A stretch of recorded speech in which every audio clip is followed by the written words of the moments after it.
Here is my proposal to realign the college football conferences. Without further ado, let's get right into it. This college football realignment proposal will entail the creation of a college football Superconference.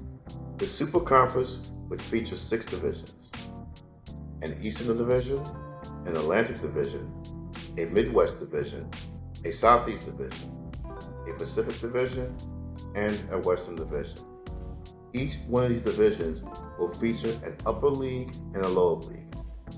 Upper league would have 8 teams, while the lower league would have 10 teams.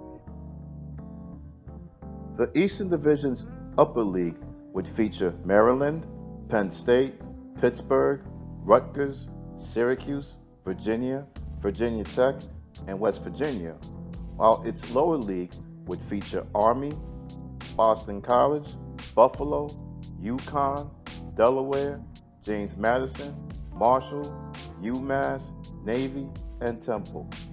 While the upper and lower leagues here are hypothetical, the 18 teams you see on the screen would form the Eastern Division. The Atlantic Division's upper league would feature Clemson, Central Florida, Florida State, Miami, North Carolina, NC State, and South Carolina, while its lower league would feature App State, Coastal Carolina, Duke, East Carolina, Florida Atlantic, Georgia Southern, Liberty, Old Dominion, South Florida, and Wake Forest. While the upper and lower leagues you see here are hypothetical, these 18 teams would comprise the Atlantic Division. The Midwest Division's upper league would feature Iowa, Michigan, Michigan State, Missouri, Nebraska, Notre Dame, Ohio State, and Wisconsin, while its lower league would feature Cincinnati, Illinois, Indiana, Iowa State, Louisville, Minnesota, Northwestern, Ohio, Purdue, and Toledo. While the upper and lower leagues you see here are hypothetical, again, these 18 teams would form the division that you see here, the Midwest Division. The Southeast Division's upper league would feature Alabama, Auburn, Georgia, Kentucky, LSU, Mississippi, Mississippi State, and Tennessee, while its lower league would feature Arkansas State, Georgia Tech, Louisiana, Louisiana Tech, Memphis, Southern Miss, Troy, Tulane, UAB, and Vanderbilt. While the upper and lower leagues you see on your screen here are hypothetical, these 18 teams would form the Southeast Division. The Western Division's upper league would feature Arkansas, Colorado, Kansas State, Oklahoma, Oklahoma State, Texas, Texas A&M, and Texas Tech, while its lower league will feature Air Force, Baylor, Colorado State, Houston, Kansas, New Mexico, SMU, TCU, UTSA, and Wyoming. The Pacific Division's upper league would feature Arizona, Arizona State, BYU, Oregon, UCLA, USC, Utah, and Washington, while its lower league would feature Boise State, California, Fresno State, Hawaii, Nevada, Oregon State, San Diego State, Stanford, UNLV, and Washington State. While the upper and lower leagues you see on your screen here are hypothetical, these 18 teams would form the Pacific Division. Scheduling is pretty straightforward. Each team will play every team within this division's league once. For example, all teams in the Atlantic Division's upper league will play each other once, while all teams in the Western Division's lower league will play each other once. For the upper league teams, this will entail a total of 7 games against other upper league teams in this division, and 5 games against teams outside of other upper league teams in this division. For the lower league teams, this will entail a total of 9 games against other lower league teams in this division, and an additional 3 games against teams outside of other lower league teams in this division. Each team will have up to 3 protected rivals whom they play annually, regardless of division or whether they are an upper league or lower league team. Examples in the Eastern Division would see Navy play Air Force, Army, and Notre Dame annually. Penn State play Ohio State, Pittsburgh, and Syracuse annually. Virginia Tech play Virginia and West Virginia annually. And West Virginia playing Maryland, Pittsburgh, and Virginia Tech annually. Examples in the Atlantic Division will see Clemson play Florida State, Georgia Tech, and South Carolina annually. Florida playing Florida State, Georgia, and Miami annually. Florida State playing Clemson, Florida, and Miami annually. And Miami playing Florida, Florida State, and Notre Dame annually. Examples in the Midwest Division would see Iowa play Iowa State, Minnesota, and Wisconsin annually. Michigan playing Michigan State, Minnesota, and Ohio State annually. Notre Dame playing Miami, Navy, and USC annually. And Ohio State playing Michigan, Michigan State, and Penn State annually. Examples from the Southeast Division would see Alabama play Auburn, LSU, and Tennessee annually. Georgia playing Auburn, Florida, and Georgia Tech annually. LSU playing Alabama, Arkansas, and Texas A&M annually. And Tennessee playing Alabama, Kentucky, and Vanderbilt annually. Examples in the Western Division would see Arkansas play LSU, Texas, and Texas A&M annually. Oklahoma playing Nebraska, Oklahoma State, and Texas annually. Texas playing Arkansas, Oklahoma, and Texas A&M annually. And Texas A&M playing Arkansas, LSU, and Texas annually. Examples in the Pacific Division would see Boise State play Fresno State and Nevada annually. Oregon play Oregon State and Washington annually. Washington playing Oregon and Washington State annually. And USC playing Notre Dame, Stanford, and UCLA annually. Tiebreakers is as follows. If two teams are tied in the league standings, the head-to-head matchup winner wins the tiebreaker.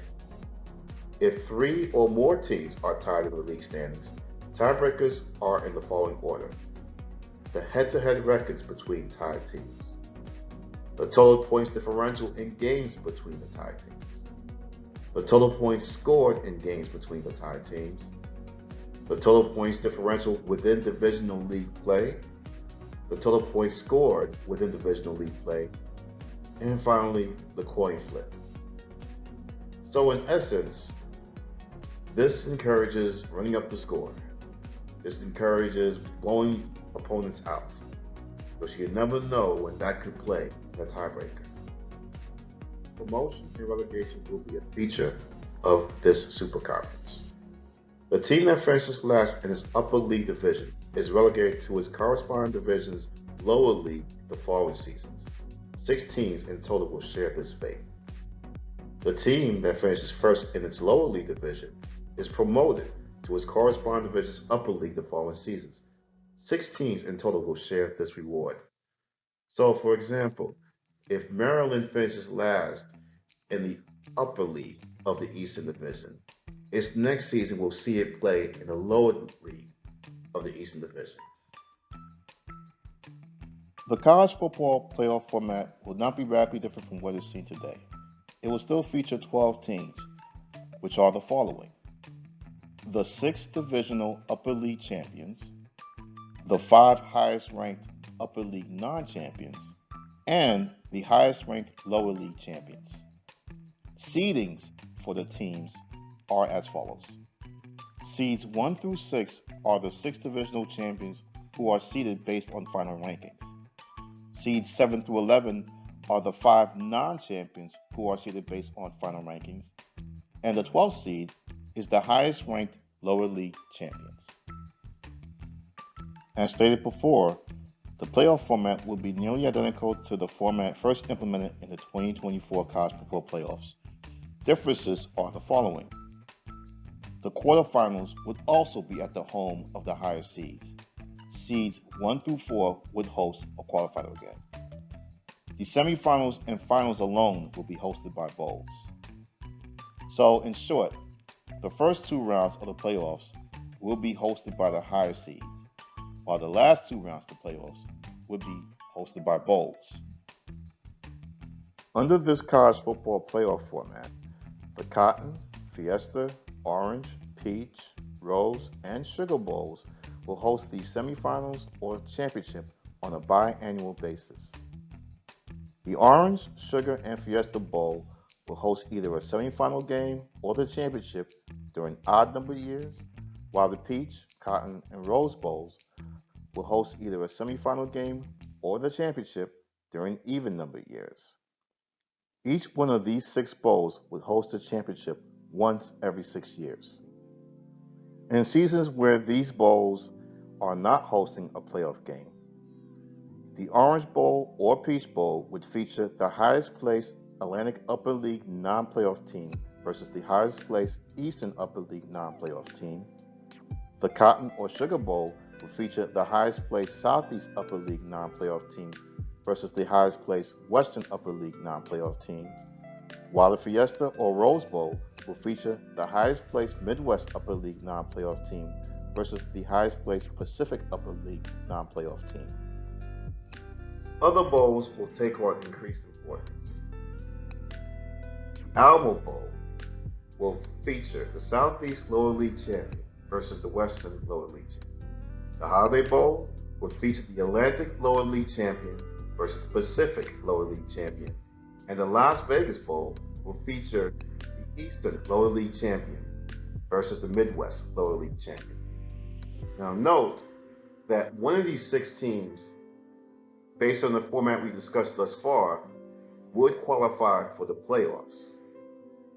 So if that lower league champion qualifies for the playoff, the second place team in its division's lower league will take its place in one of these bowls.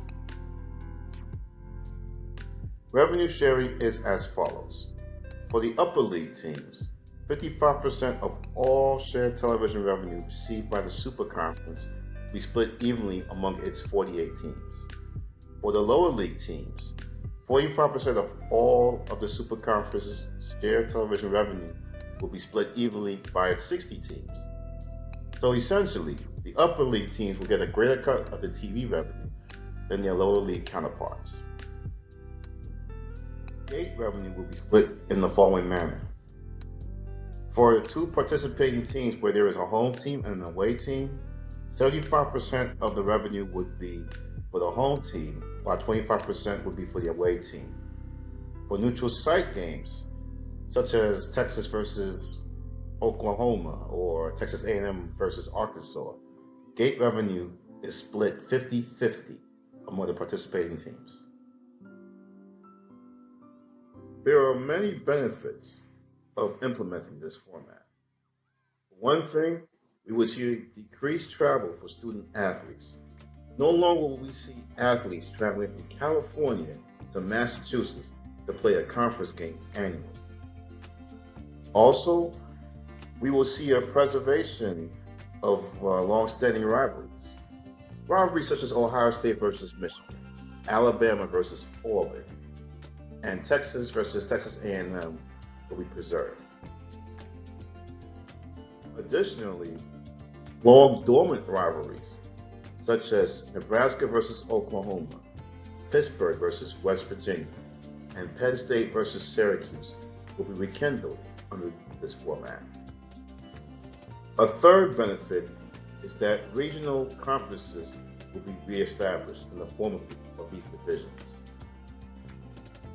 Squinting at the Eastern Division, for example, you might see a blend of the old Big East Conference and the Atlantic 10 Conference.